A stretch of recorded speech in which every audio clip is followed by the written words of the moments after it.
Good morning and welcome to this training session.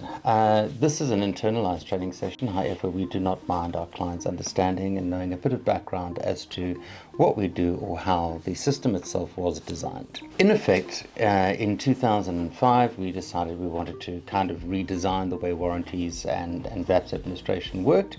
And at the time, other than an internal program or a international program, it was a very expensive exercise to automate a lot of the warranty systems. So we decided we're going to build a platform for UMAs, insurers and dealer networks to basically just operate within that space, with a program that would allow them, to create and build with confidence or to grow their business, sort of on a scalable model. And we just envisaged a future where data just replaced the guesswork. Compliance was trying to build in, and that every stakeholder had some sort of a value chain in the process, from what we call a single source of truth or a golden source of information. So we developed a purpose-built software called Synaptic that literally administers and runs your fund-based warranty management system or value-added product administration in self-captive insurance. And now we are able to allow clients to track the risk, to automate the claims and to monitor their performance and remain audit ready pretty much in real time. We like to say that we serve with integrity, and I think that's come through in a lot of things that we've done in the past. Listen with empathy and deliver with precision. Effectively, we started in 2002, and we started off with ABI in the truck division, running their invoicing contract as well as ensuring that their tracking systems were up to date. And that's where it all started. And around about the same time, or just after we finished that contract, someone came to us asking us for a black box calculator, which was a service and maintenance cost per kilometer calculator, in effect. And that was many years back. We ran around and we had to pick up, sort of service schedules from dealerships and plug all this information and all the parts information into the system. And the system of 11 clicks gave you a cost for a service and maintenance plan. And that worked reasonably well until we took on our first client in 2008 when they split from the FIBS Business School, and we started managing or assisting them to help with the administration. And we decided this has got to be a better way of doing this, and the costs for the programs out there that were available that were international were just vastly unaffordable for any startup. So effectively what we did was we then started creating the Synaptic system, and we started implementing administration purposes there on warranty, which was our first impact. And then from there we moved on and we started incorporating things like service and maintenance plans, and then also non-underwritten plans. And as the years went by, 2010 we kind of integrated with Westbank Finance. We thought we might go and try the finance route as well, but then we decided that we'd rather than engage with the sales platforms Ceriti and Signia as opposed to going into competition and focusing our efforts on service and maintenance, VAPs and warranties. We then picked up quite a few clients along the way. We integrated in 2018 with Accelerate and Fulcrum in order to start doing debit collections, etc. And in 2022 we started using or implementing a life system that will allow us to do credit lives and funeral policies as well. And today we are a fully fledged system. We are integrated with Sage. We have good relations with FSCA. We have a bit of a BI platform behind us, and we have also introduced version 4, which came in 2023, and that allowed us to have a lot more functionality within the system and also streamline some of the old legacy types of systems or programs that we had at the time. So we are a cell captive solution for the most part, and in the cell captive insurance, a brief background is that you normally have a couple of key industry stakeholders that we deal with on a daily basis. The first being the UMA. Okay, and these will fall under a specific certain kind of license type. So they perform one or more binder functions with an agreement under a major insurer. And they will fall under either life assurance, non-life, short-term, or they'll go composite insurance, micro or cell captive insurance, and third-party cell captive, mostly where we play in, and also in sort of the micro insurance spaces. They're not allowed to sell or market or solicit any products on behalf of their products. They will need to use an FSP, and then they render services exclusively on behalf of where they have invested the premium shares and typically own a cell captive. The UMA is allowed to draw back profits once the products are off risk, and typically this is the nest where they live in, and their space is usually binders 1 through 4, and in some cases can be binder 5 because they can perform a claims function too. You then have the financial services provider, which will be inextricably linked to the UMA, who will then be acting as an intermediary, the sales agent should you wish, where they will literally actively market the products and sell directly to the client. You have the policy administrator or owner in our lives, and these are the guys that will have a specific binder function.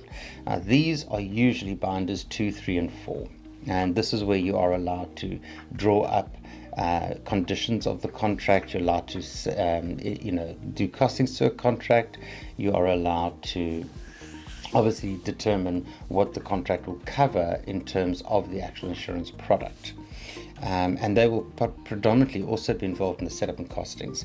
So the policy administrator will also obviously deal front end with the client and allow the client to be administered. So I change my address, for example, on my insurance policy. This is the guy I'm going to call, or the person I'm going to call. You then have typically the claims administrator. So we call that physically on the system claims administrator. And this is the person responsible for administering, assessing, and processing of the claims. They then offer compensation at whatever determined or predetermined level to the policyholder in event of a loss that has occurred. We have the insurer, the financial entity that holds and manages the funds, and they are sort of the final penny in the circus, and that is because of the fact that they will ultimately be responsible should the UMA not function correctly. So they work very closely with the UMAs. They look at things like liquidity on the fund. If something dramatic had to happen, will there be enough information, will there be enough cash flow or what have you to solve a problem? If a very big claim comes up, is the trajectory of claims versus holding versus profit sort of working in the right direction? But they give a lot of feedback, and you get a product manager there from the insurer that works very closely with the UMA on a monthly basis, going through all these individual actions that are absolutely necessary. Then you have the FSCA, the Financial Sector Conduct Authority, and they are the governing body that is typically administering the rules and the regulation for business within the short-term and the long-term markets, also into the financial advice sector. So unlike, I can't sit here and give you financial advice. I'm not qualified. I'm also certainly not approved by the FSCA by any means, and I don't have an FSP license. So they're the guys that manage all of that to make sure that whatever's happening at a client level, the client is getting the best amount of feedback as possible. They also manage consumer protection through oversight mechanisms like the Ombudsman, and assisting insured parties in cases of fraud or misrepresentation in that regard. Product types. We generally have 2 very distinct product types, and literally these can be divided into major categories called underwritten and non-underwritten. And literally underwritten products are insured products specifically designed to cover unforeseen damage to goods, properties, and people. Now, I always give the anecdote that this was technically designed many years ago, there's a very good example of why this definition is that specific, and that's because in America, at some point in time, some very rich gentleman went and got himself a box of 20 very, very expensive Cuban cigars, through which he then insured them. After promptly smoking all 20 cigars, he then claimed them back from the insurance company. And the insurance company said, well, terribly sorry, but you smoked the cigars. being America and being what it is, he then took the insurance company to court, and finally the court ruled, well, look, if you were stupid enough to insure the cigars, and these cigars are now gone, you have to pay them out. The insurance company then countersued the guys for 20 counts of arson. So at some point in time, you actually have to find out where it is. So you cannot insure something that is going to happen. If I know I'm going to buy 20 cigars and smoke them, then effectively I can't insure them. Very similarly, if I'm buying a motor car and I know I have to maintain the thing, I've got to check the oil, I've got to check the tires, I've got to make sure it goes in for a service on regular basis, which these things are all stated, and it is common knowledge. It's not very specific to a dealership or a particular car, it's common knowledge. So the minute that is common knowledge, or the minute you've got to ensure something happens yourself, you cannot insure it for breakage. So that's why it is very specific on underwritten products that it covers for unforeseen losses or damage to goods, property, or people. On the flip side, you've got a non-underwritten product, which we call a value-added product. Now here, it's not insured, which means I can literally do pretty much whatever I want. So if I want to insure you for your services, I'm able to do that. The difference here is that you've got to understand it's a non-regulated product. So this is where I always give advice to say, look, shop around, always shop around, because at the end of the day, because it is a non-regulated product, what effectively happens here is that the entire product is under the scrutiny of the company supplying it. Their markups, the way that they structure it for loss of income, excessive loss, etc., etc. So these are all typically bound up by a company which is probably in good repute, but just check to see if you can't get it cheaper or a better service somewhere else.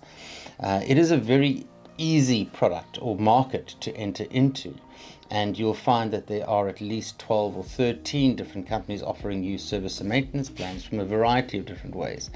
But you want to make sure that you're getting the best value at the best company that you're looking for. Typical examples of underwritten products would be motor vehicle comprehensive cover. Now this could either be individual, so like you and I go out, we buy a car, we get cover. Or you could do it in a group scheme. So as Designer Solutions, let's say I decide one day to get cars for all of my staff, and the company are paying for those cars, and I get a group scheme. So then I'll have a group insurance policy, and I will then literally have my fleet or multiple vehicles and my multiple, drivers listed on this policy, which will then give me a group scheme. Another example would be, for example, the government RT58 contract, whereby the government is assisting you with a particular finance model in order to get a car. Some of the big corporates do this as well. If you're working for big corporates, they have a deal with certain brokerages, dealerships, but then what they do is they insure you and the car under their group policy. So in other words, it's a massive policy, all cover all, with individual policies within it for each and every individual person with their cars. You then get motor vehicle breakdown or mechanical breakdown, which is the specific area that we focus on more than anything else. And that focuses on warranties, tire and rims, top-up covers, and that's basically where we play. Now, you also then get the non-short-term or life product, which is your credit life or your funeral cover, which is also something we dabble in, and that is also underwritten as a product, because although you know you're going to die, you don't know when. So the funeral cover will cover you on the event of death, similarly to the credit life product, which will allow us to pay back or make sure that whatever debt you have is covered on the time and day that you die. We then have housing structure cover and business contents or housing contents cover, health or medical cover, which is a very specific individual cover. So health and medical obviously is your medical aids, medical insurance, top-up insurance, pension, loss of income, income protection, etc., etc. And all of these products I've just mentioned now, from basic comprehensive insurance right down to health and medical cover, literally are underwritten products, and they will provide financial protection to you in the event of an unpredictable event that's going to happen. Then just coming back to the non-underwritten products, effectively what you're going to have there are cases like a roadside assistance plan. So like the AA or something similar you can subscribe to monthly or pay once off and get cover for 2 years or 3 years or whatever. Chip, dent and scratch policies, there's plenty of them out there. Your excess waivers, which will help you to waive an excess or to cover the cost of the excess if something happens on your short-term insurance. You get car hire assistance, again, many variety of options there. Smash and grab protection, service and maintenance plans, service to service plans, and also what we call service assist plans. And all of these are examples of what we would deem a non-underwritten product, and are products that would assist you in life. They are more value added. It means it's almost like you're putting money away in the event that you're going to need it later. These products are wonderful if you are looking at perhaps just protecting yourself. Let's say you go to the shopping mall and someone runs a trolley or opens their door into the door of your car. You know, something simple like that could cost around 5,000 Rand. In fact, it happened to me quite recently. But by having a policy like a scratch, dent and chip policy, that cover will be covered on that, depending obviously on the product. Now, a lot of these products will vary between size of the scratch or circumference of the, repairable area, etc., etc. So again, I always urge everyone to look through the documentation, understand what's happening and understand what they're buying. There are 5 binder functions, as I mentioned earlier before.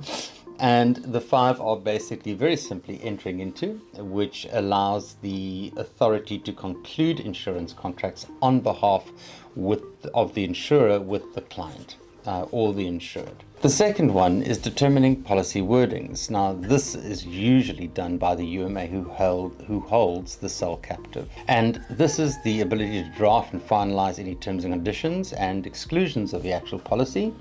And this is usually exercised within pre-approved guidelines set by the insurer. It has to also be approved by the insurer. And in some cases by the banks that are offering the finance, especially if this thing goes onto a finance contract. Number 3 would be the binder function to determine premium. And this is the authority to set or adjust the premium that is charged to policyholders. Binder function 4 is to determine the value of the policy benefits. And that is literally the authority to calculate and determine the benefits that would be payable underneath that policy. And lastly, the binder function 5, which is what a claims company would do, is to settle claims. And this is the power to assess, validate and pay out claims on behalf of the insurer to the insured under the terms and conditions as stated in binder 2 function. I now want to draw your attention to the screen itself, and I've got a quick graphic here on how a cell captive model works. And effectively, you have in the beginning your FSP, which manages the sale directly to the client. So they're the guys that sit in front of you and say, right, we can sell you all these policies. Which ones do you like? Which ones don't you like? And how would you like us to go about it? You have the right to decline. And if you do, you will also have the right to sign a declaration. In fact, there are, I think, 2 declarations.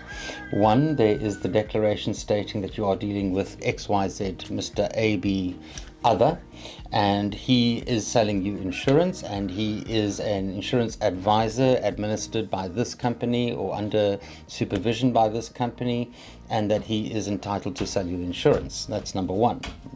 So that is the declaration. Number 2, you'd be signing an advice that says you've accepted or declined certain policies. And that's just to protect him or her that's selling you the policies, so that no one comes back later and says, oh, but you said.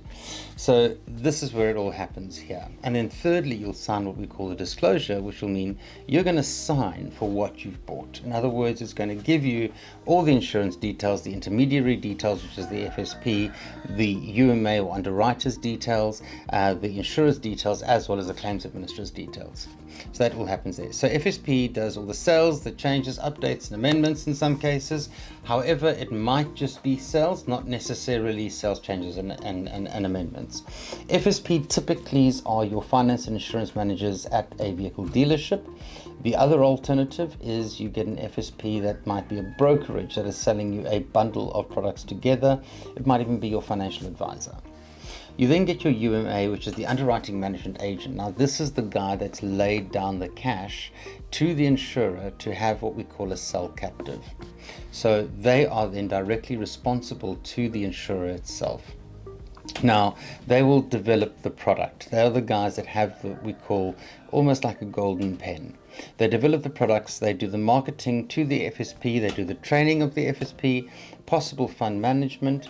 They also do administration communication to all the insureds and policyholders if there's any adjustments or alterations within the policy.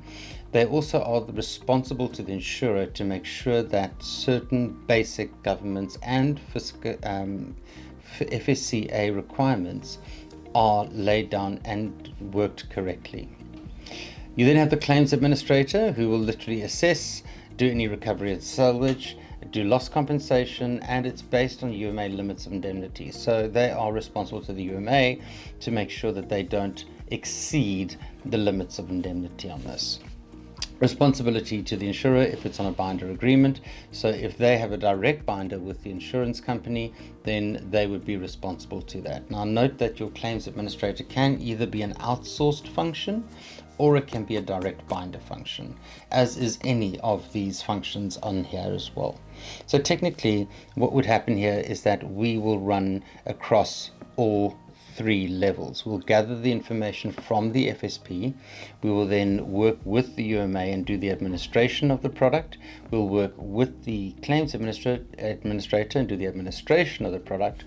And we will report to the insurer, who holds the final responsibility. They hold funds at the Reserve Bank in case, of course, of severe bankruptcy or disruption of business. They will manage the pool with the UMA so that the monies are correctly managed and looked after. They will also ensure that they hold the agreement with all the binders and with the UMA and with the claims agents, etc. And they possibly hold binders with each of the FSPs as well. So they would need to literally have a binder agreement with the FSPs for that binder one function of being able to sell. The FSCA regulator, they all depend on each other. So the FSCA regulator will want to see your process from start to finish, from sale to insurer to payout of the fund. So effectively they oversee this entire project. So almost think of about an old man sort of leering over you, making sure you do your work, in the old days of being the boss. So this is basically what's going to happen there. These are the FSC regulators there. They're not as scary as they might sound. They're actually quite open to interpretation. Basically now we're going to talk a little bit about how the sales and the funds and the flow of cash works in what we call a cell captive or insured environment. And it's a very structured financial flow, and it's designed to manage your premium collections, your commissions, your claims, and investments efficiently. So the specific process may vary by type, underwritten or non-underwritten. We're going to show you an illustration now on screen that is going to show you the basic workings of how it happens. Effectively, this is a very, very basic model. Your sale is concluded and the monies are effectively then taken straight into what we call a holding account. So the sale happens on single premium product or on a monthly basis from the FSP, which then hits the holding account. The holding account is an account that is held that the UMA will have access to. And what they do there is that in the holding account, they will check and monitor what has been collected versus what hasn't been collected. So if you're running a monthly debit order system, you will be checking this to say, right, what have we got in here? What did our system say that we had in here? And all of that good stuff that goes with it. Now, before this is moved into your cell or let's say fund or risk reserve account, what effectively happens here is that from this holding account, you immediately pay out all the commissions that are due.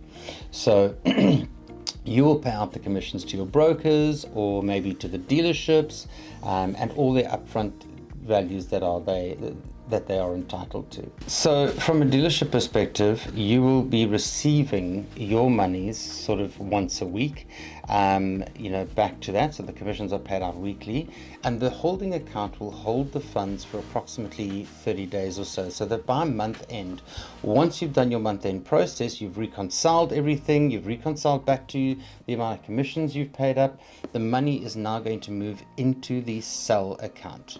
Now, typically your sell account or your risk holding account is a high value net worth account that gives you a slightly higher interest rate than you would get under a normal trading account. Now, the funds are held here for the most part for liquidity and being able to transact on a day-to-day basis. And from here, what you'll find is that you will initially give out, or immediately give out, a claims float. So your claims consultant, claims agency, depending on the structure, sometimes the claims float is held by the insurer and they pay directly out of their accounts once a day. Also, but in many cases, the insurer allows the claims administrator to hold a certain float, and then the claims will be paid from this float and then recalled weekly. And like a petty cash account, whatever you've paid out will be topped up once you've received proof of those payouts. That's the claims float side. But in short, the rest of the monies will sit in the sell account. Now, there's a couple of things that might happen from here. We've got one arm leading to investment, and this could be a number of options. Depending on what you're insuring and how you're insuring it, the investment account could just be merely a reinsurance. So in other words, you split the risk as the insurer between yourselves and somebody else. And this is normally done on a percentage basis or a cost of probabilities basis, whereby you say, look, the risk here is going to be, I don't know, reasonably or a medium risk.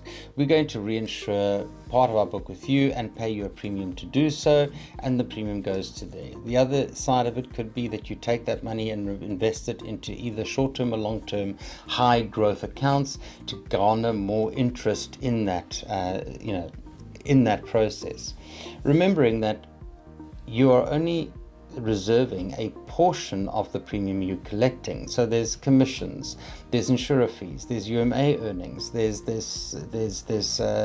claims earnings. So all of that chips away at how much you are going to reserve of the premium you've collected. Even in some cases, you've got an amount going back for inspections or assessors fees. So all of these things start chipping away. So you need to understand that this money must be managed quite well in the sell captive space in order to go into the investment space, or must be reinvested to give you a higher return. So that's the basic process flow of that. Now, in non-underwritten, it's not as complicated as what it would be, but the sell is concluded, and sometimes, in most cases on VAP product, if this is with a dealership, the dealer will charge and hold the money, and you'll invoice them and get the money back. In some cases, it's collected as part of the deal, the sale, where maybe you've sold a warranty and a non-underwritten plan. So a warranty and a scratch and dent policy, and DeBell is going to collect that on your behalf, and you get that money back from them. So the sale's concluded. Sometimes the money is held by the brokerage or the dealership. Sometimes it's going into your insurance fund account and you draw that money back. But technically, it'll land back into your sales account, and that will then be moved into a little sell or investment account of your own. So a money market account or something that garners a good interest. And then we use the claims from that. So there's a claims float sometimes, depending on how your structure is with your claims administrator, but a very similar sort of thing. Now, even non-insurance guys, if they are savvy, would probably take some of that fund or investment account and then reinvest that into a long or short-term or medium-term fixed deposit account, or something that's going to garner them high interest. I know at one point in time there was a great fervor for the Investec. I think it was a 2-year fixed deposit where you put the money in and get quite a nice growth for that. But I see that FNB has picked up the pace, and they've also allowed you to now have a similar sort of return on investment. So they're now pushing the monies into there as well. So it all depends on the structure or the strategy of how these funds work. So in the dealership space, there is what we call a profit share on single premium. And this is a very common case. And it's a case where the dealership has an agreement with the UMA that within selling their products, they get their commission, but then they do have a possible profit share arrangement with the UMA.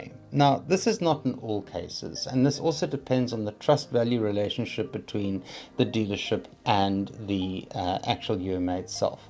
If the dealership is providing high income or high amount of policy sales, then obviously the agreement will be more likely entered into. If you're selling ones and twos in a month, there's typically probably no agreement and you're only earning commissions. So it's totally up to the UMA as to how they've decided to structure this, how they decide to literally create this value chain back to their dealerships. And this is where Synaptic plays that crucial role. So how do we support fund management or profit share management?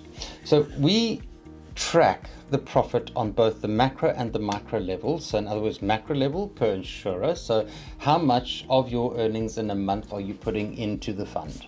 We then track it at the micro level, is that we can say how much of that macro was actually done for, I don't know, ABC Motors. We then allow a statistical analysis to be done to see how much profit are you actually earning on that. And we do that with many different mechanisms. So we look at your claims, we look at your credits and cancellations and possible rebates or refunds, and we look at it on a granular per policy level to see how much has that policy earned. So if you've reserved 4,000 Rand and you've made out claims of 5,000 Rand, best you hope that you are selling more policies because you're sitting in a deficit of 1,000 Rand. And we call this a burn ratio or loss ratio. There's a different calculation for, and we manage this per policy, which allows us to look at the group sort of macro insurer level. So if you add all that up, am I positive or negative? If I don't add them up, where am I sitting? Based on claims alone, what's my liquidity, etc., etc. So these are the things that we try and provide to you from a Synaptic system level. So we typically will look at profit shares, and we help the UMA insurers and brokerage identify profitability trends and assess which brokers or dealerships are actually operating at a profit or running at a loss. If the brokership dealer has a profit share arrangement, we do track and calculate what is due at the end of the designated payout period. So we either look at that in a various number of ways. We can do it annually, semi-annually, or quarterly. In fact, we can do it monthly, but usually it's either annually or with every 6 months. I think in some bigger dealership cases we do go the quarterly route, but that means that they are selling, their output or their throughput is very, very high. These intervals are actually dependent on the agreement that the UMA has with the brokerage or dealership up front before coming to Synaptic. So that can be set up in Synaptic as a business rule. We also track key considerations. So we track for the insurer the fund as a whole, the sell value, the fund value, what is burning, what's not burning, what's the liquidity value like, etc., etc. For the UMA and the claims administrator, we track in two parts: claims data as a whole for the insurer, and then separately per dealer and broker. So each claim is obviously linked to a product. Each product is linked to an insurer or a UMA or a claims administrator, and we're able to literally say to you, for this brokerage, these are the claims. The administration data also includes funds and credit notes, or refunds and credit notes, and this is both at a bulk insurer level as well as a per dealer or broker level. Brokerages or dealerships independently track their own funds to assess profitability, loss ratios, and manage their profit share expectations. So we allow the system to report on what that particular branch or brokerage or even holding company is doing in terms of his product sales through this UMA. And they can then manage what they are looking to get back at the end of their profitability term, depending on how they've been structured. Non-underwritten products also typically track in exactly the same way, so this is how it can all be done. So looking at the screen, you're going to have a look at the basics here. So we have a look at each individual dealership or brokerage as they sell product. That product is then going to be technically held into the main insurer cell on the far left here, and that there is held both for insured and non-insured products. We have two different silos for that. We then also track your claims float information, and the binder, the UMA, sits slap bang in the middle and can access all of this information either for claims, for the float, for the insurer, for the cell, and then for each individual broker dealer level. So the UMA is going to be interested in the cell as a whole, and that would be to track technically your liquidity again. I mention this often, to see how much money you're getting in versus how much money is going out and at what rates these are going out. So this is a very big factor for compliance, and we need to keep monitoring that on a regular basis. And in fact, we do it monthly. Every 3 months, we also present the CBR or Omni CBR reporting to the FSCA, and we track this fund as a whole. So we have a look at what is your performance financially on the cell as a whole, so that you can satisfy FSCA requirements or insurer requirements. Then the binder or the UMA agreement, the UMA will actually look at each individual brokerage, and this is normally tracked on a monthly basis or at every cycle where you go and visit the dealer. So you might even entrust this to your sales reps that go to the dealers to understand what is happening there. So effectively, you will take a brokerage or a dealership and you will pull a report for their sales. Now, in that report, you're going to find your claims information, credit information, and your sales information. So you'd be able to run the pivots or use the BI on the Synaptic platform to determine what is effectively good for what is happening on the system. Is the dealership in a profit or loss situation? You can even go so far as to perhaps looking at their liquidity and looking at their penetration rates. So, Mr. Dealer, you're selling on average 10 products a month, but you're selling 80 products in a month on average. So you're not really getting into a great penetration there. We're looking at around 15 or so percent. So how do we increase that? How do we sell more product for each car that you're selling, which will then also increase the amount of profitability at the end of the day? Bearing in mind, you also don't want them just to sell product for the sake of selling product. You also want to manage the risk, because you want them to sell products on reasonably good cars so that the claims are limited, so that you don't risk having to now suddenly you hit this high claim ratio and it just screws up your entire platform. But then the advanced tracking metrics in the actual Synaptic system is that we do offer burn ratio. So this is the proportion of premiums used for claims. This is typically monitored between 40 and 60% for financial planning and marketing purposes. And then your loss ratio. Now, loss ratio basically tracks your credits, your refunds, and cancellations to assess the financial health of the product or the portfolio. So we have a look at both of those factors, and we allow that to be created into one particular factor, which we then start calling dealer payout or earnings, share earnings, sell share earnings. So that is basically how we work it from that. This comprehensive tracking allows for accurate financial reporting and profit share calculations, and a bit of a predictive analysis over user-defined periods. Monthly premium. So we also offer a monthly premium product sale, and that is available to clients that have a monthly setup or system, so not just a singular once-off premium. And that works typically like we all are used to. I'm not going to delve too much into that, other than the fact that we can collect that information from Cigna and Ceriti, depending on where you've sold that information. We've even got ties into a company called iPlatform, which is Cardinal, where we can draw that information away from, as well as Octagon. And we are able to manage your monthly premium by bringing in those products, or you are allowed to sell on the system if you have an FSP license. And we have a look at various ways of working. We do allow for agent or dealer commissions from a 12.5% aggregate over 12 months, flat fee structures, or 3P structures on a month-to-month basis, and these are all options on the system. We do provide tracking through various sorts of profit and losses, either per dealership. Again, direct profit sharing is not applicable, and we also allow profit share distributions where it is applicable.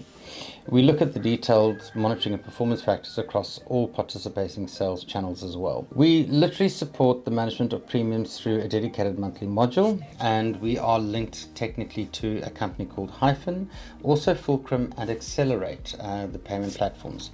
And we can facilitate manual loads through QLink, or we can facilitate the payments through a company called Q if required. I'd like now to turn our head to reporting, and I think this is, as we mentioned before, one of our strengths that we look for.